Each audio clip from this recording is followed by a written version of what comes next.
begin this edition with the latest developments that we are tracking on the Iran-US war. In fact, let's put out the latest visuals that are coming in from Ramallah, where Iranian missiles can be seen approaching Israel from occupied West Bank's Ramallah region.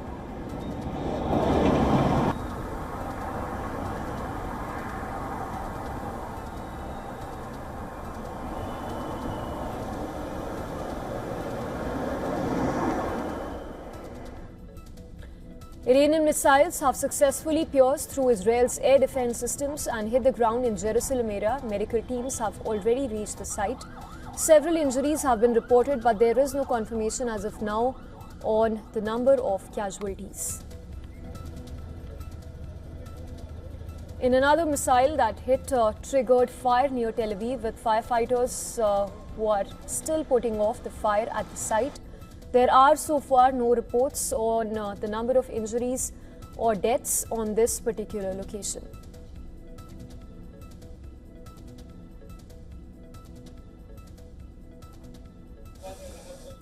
Iraqi Kurdistan's capital city of Erbil recorded major missile strikes. Iranian missiles blast near base for the international coalition, the Islamic Resistance in Iraq, which is a loose alliance of pro-Iran-backed group, have carried out several attacks on US military bases in the region. Ayatollah Khamenei's death has sparked massive protests across the region. There are the visuals. The visuals on your screens are from Iraq's capital, Baghdad, where protesters tried to breach the barricades in order to approach US embassy located in the green area. In fact, security personnel present at the site used tear gas shells to disperse the protesters.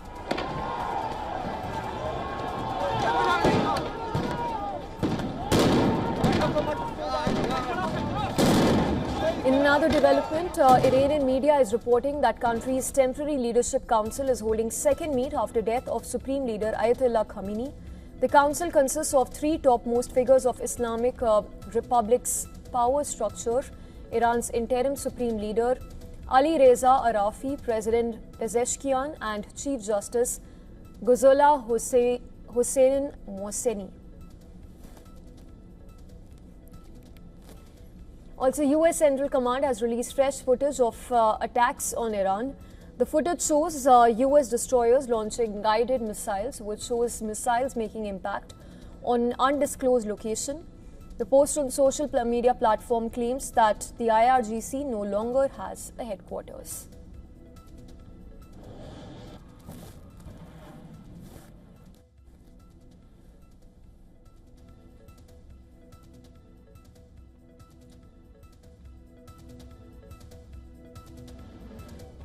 In fact, statement also coming in from President Trump, who says that the war will last. The military operation that is by the US forces and the Israeli forces will last at least 4 weeks.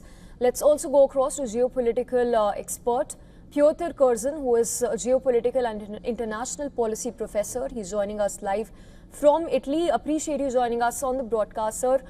Now, Trump says that the operation will continue until all objectives are achieved. He's even called on the Iranian forces to surrender. How do you assess the statements that are coming in from President Trump, who says that this would continue until all the objectives are achieved? I think it changes on an hourly basis for Trump. Part of me doesn't feel that he made this decision until quite last minute or last night on Friday evening. I would look at what he's doing as much as what he's saying, and the fact that the Iranians, or what remains of the Iranian government, have said that they're willing to talk, and Trump has said, well, so am I, then means that I think that they're going to start talking.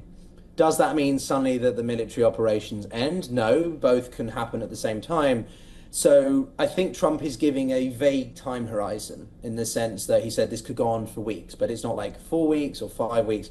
I think he wants to continue to use those heavy words to intimidate the Islamic Republic into talking, so that they can reach an agreement that Trump is satisfied with, that Israel is satisfied with, and maybe then you will see a reduction in the military operations. However, if they don't agree to that, then the US continues its operations. So they're not going to stop whilst talks continue or begin.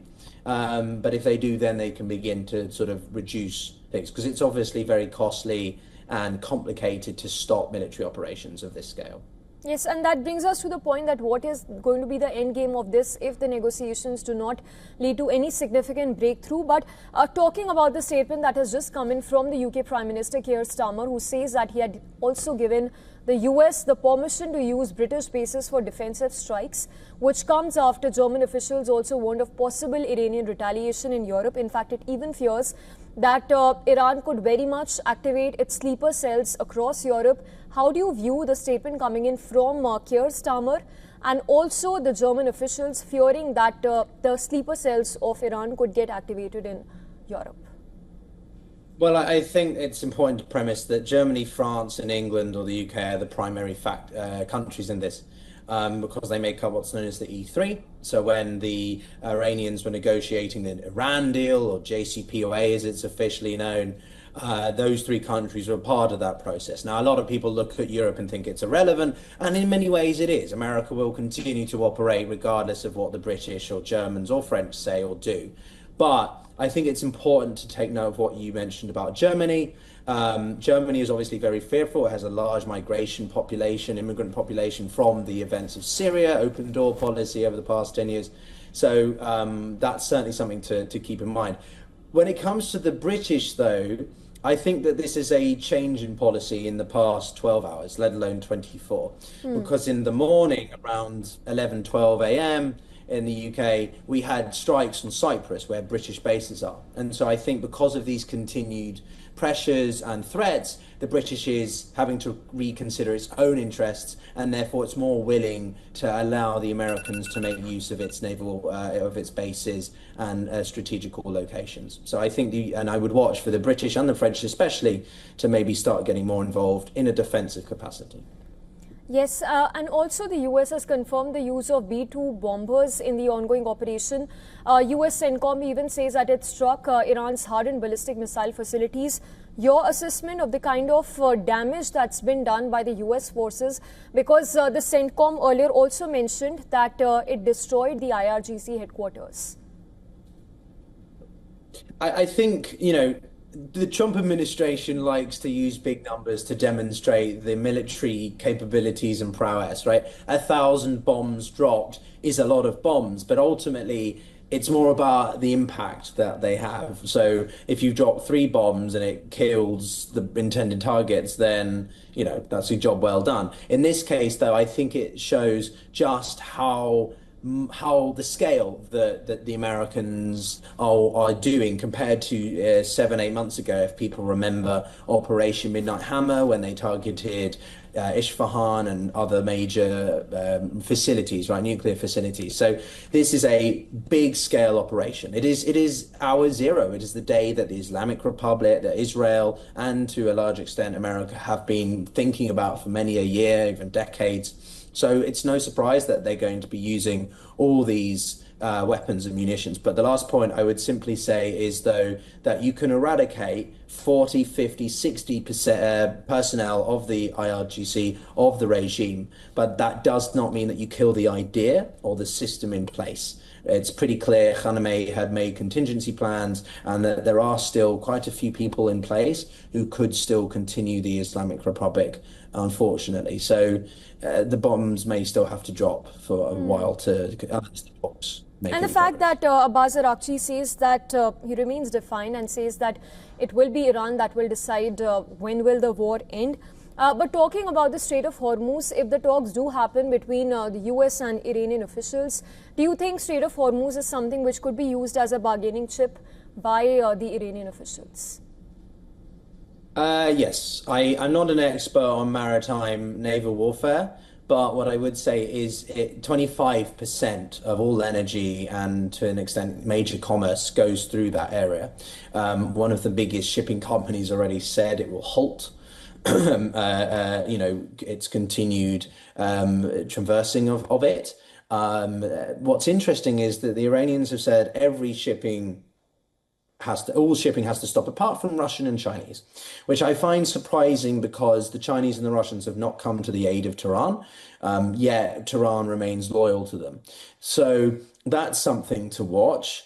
But I would also expand it slightly broader, which is that I think Iran has to be selective in where it can apply pressure, right? It can't go toe to toe with the Israelis, let alone the Americans. They now control all of Iranian airspace, so they have to be selective. So they're going to continue targeting Dubai, Abu Dhabi, Bahrain, and also the maritime choke points, because this is where partners, allies like the Gulf states may well feel the pressure the most, and therefore say to the Americans, look, we need you to stop the campaign or reduce the intensity, because this is really hurting our economies. This is really hurting our tourism.